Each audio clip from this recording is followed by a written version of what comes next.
This video demonstrates how to build RoboPromo's battery rack. Because the rack is symmetrical, we will only be demonstrating in detail how to build half of the rack for the purpose of this video demonstration.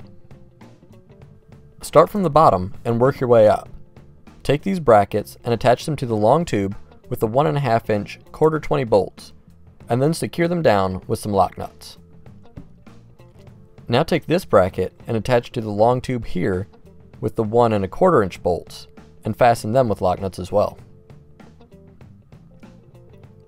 Take the mid-sized pieces of tubing and place them in between the two brackets that you put on in the first step.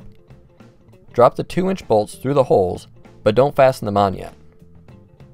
This is because you will now flip the piece over and attach the wheel mount to the frame. When that is in place, you can secure it down with the nuts. Now take the smaller piece of tubing and attach it here with a 1.25 inch bolt. Put a nut on the end and secure it down. Now take this bracket and place it here on the outside and fasten it on with 1.5 inch bolts and a couple nuts.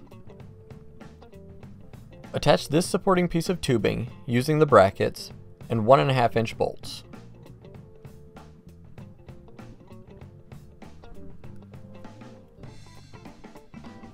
Move down to the other end, which is the top, and attach these brackets to the tube facing inward with 1.5 inch bolts. Now take the last piece of mid-sized tubing, which is used as the handle, and fasten it to the brackets like you did at the other end.